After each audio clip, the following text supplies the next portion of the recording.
ایرانی صدر Masoud Pezeshkian کا حالیہ دورہ پاکستان ایک ایسے وقت پر انجام پایا ہے جب خطہ غیر معمولی کشیدگی سے گزر رہا ہے۔ مشرق وسطیٰ میں ایران اور اسرائیل کے درمیان شدید تناؤ ہے، اور ایسے میں ایرانی صدر کا پاکستان میں دورہ اسرائیل پر کیا گزر رہی ہوگی؟ امریکی حملوں کے بعد ایران کے جوہری تنصیبات کو نقصان اور غزہ میں جاری انسانی بحران نے پورے علاقے کو سفارتی، عسکری اور انسانی لحاظ سے ایک نازک موڑ پر لا کھڑا کیا ہے۔ اسی پس منظر میں جہاں پاکستان اور انڈیا ایک مختصر مگر واٹر شیڈ والی باہمی جنگ کے آفٹر ایفیکٹ سے نمٹ رہے تھے، وہیں اب ٹرمپ ٹیرفز کے جھٹکے کھا رہے ہیں۔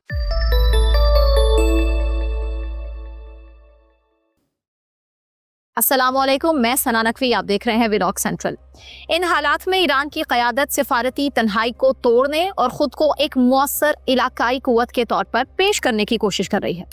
روس اور چائنا کے ساتھ اس کے تعلقات ضرور گہرے ہوئے، لیکن ان کی طرف سے عملی مدد اب تک علامتی نوعیت کی رہی ہے۔ ایران کے بیشتر ہمسایہ ممالک یا تو امریکہ کے حامی ہیں، اور افغانستان، پاکستان اور آرمینیا کے علاوہ سب ہی امریکی فوجی اڈوں کی میزبانی کرتے ہیں یا پھر اسرائیل کے ساتھ تعلقات استوار کر چکے، جن میں سر فہرست متحدہ عرب امارات، قطر اور آذربائیجان کے نام آتے ہیں۔ اس لیے ایران خود کو خطے میں تنہا محسوس کرتا ہے۔ پاکستان بظاہر ایران کے ان ایک دو قریبی ہمسایہ ممالک میں سے ہے جس کے ساتھ تہران کے سفارتی تعلقات نسبتاً بہتر ہیں، مگر زمینی حقیقت یہ ہے کہ ان تعلقات میں گرمجوشی سے زیادہ احتیاط اور محدودیت کا پہلو زیادہ نظر آتا ہے۔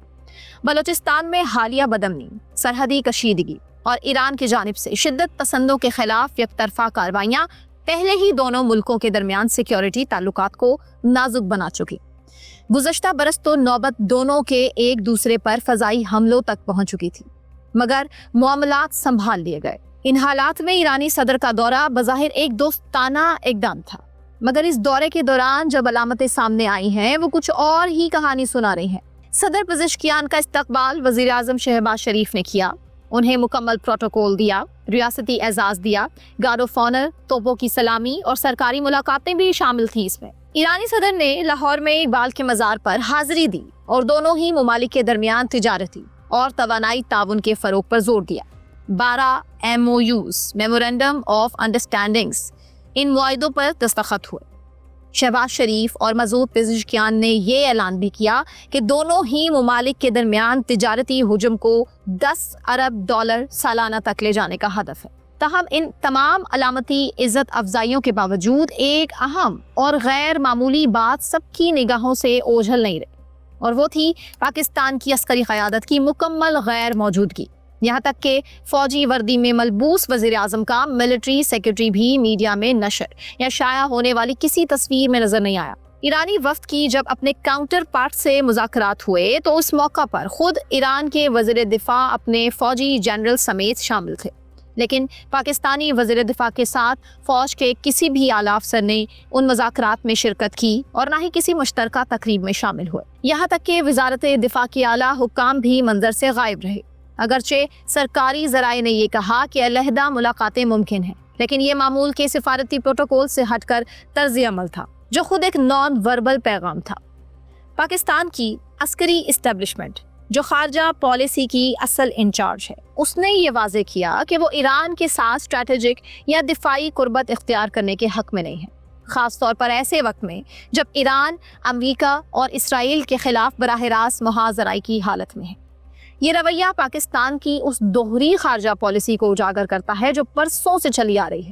ایک طرف تو عوامی سطح پر فلسطینیوں کے لیے ہمدردی کے نعرے، مسلم امہ کے اتحاد کی باتیں اور ایران جیسے ملک سے دوستانہ بیانات، تو دوسری طرف امریکی امداد پر انحصار، IMF کی شرائط کی وجہ سے اپنے آزاد فیصلے نہ کر پانا اور امریکہ سے تیل اور توانائی کی درآمدات کو ترجیح دینا ہے۔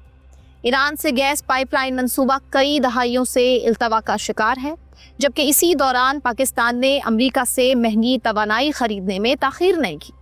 ایسے حالات میں 12 MOUs اور معاہدوں کے آخر کیا معنی رہ جاتے ہیں؟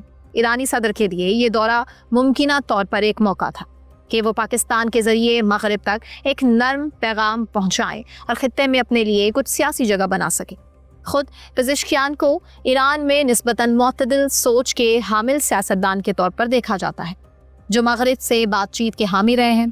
اگر امریکہ اور اسرائیل ایران پر براہ راست حملے نہ کرتے تو صدر پزشکیان کی اپنے ملک کی حالت گرفت ہوتی۔ تاہم حالیہ اسرائیلی اور امریکی حملوں کے بعد ایرانی عوام کے جذبات سخت گیر موقف کی طرف جھک چکے ہیں، جس سے صدر پزشکیان کے لیے داخلی سطح پر بھی پالیسی توازن برقرار رکھنا مشکل ہو چکا ہے۔ اس لیے یہ کہنا مشکل نہیں ہے کہ یہ دورہ بنیادی طور پر ایک علامتی عمل تھا، جس میں رسمی بیانات اور سرکاری ضیافتوں کے علاوہ کوئی ٹھوس پیش رفت دیکھنے کو نہیں ملی۔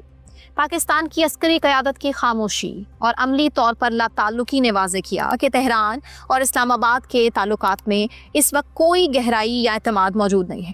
پاکستان چین اور امریکہ کے درمیان توازن برقرار رکھنے کی حکمت عملی پر گامزن ہے، اور وہ کسی بھی ایسی شراکت داری سے گریز کر رہا ہے جو اسے کھلے عام کسی مخالف کیمپ میں لے جائے۔ ایران کے لیے یہ صورتحال لمحہ فکریہ ہے۔ اس کے داخلی دباؤ، معاشی مسائل اور بین الاقوامی تنہائی نے اسے محدود کر دیا۔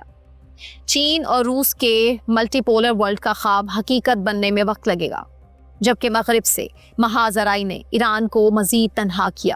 ایسے میں اگر اس کی معتدل قیادت پاکستان جیسے قریبی ہمسایہ ملک سے بھی عملی تعاون حاصل نہ کر سکے تو پھر سفارتی محاذ پر بہتری کی امیدیں کمزور پڑتی دکھائی دیتی ہیں۔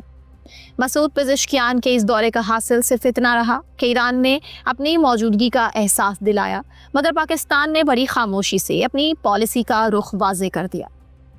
سفارتی مسکراہٹیں برقرار رہیں گی یا پھر اسٹریٹجک فاصلہ رہے گا؟ آپ کامنٹ سیکشن میں اپنی رائے سے ضرور آگاہ کیجیے۔ اپنا خیال رکھیے۔ اللہ حافظ۔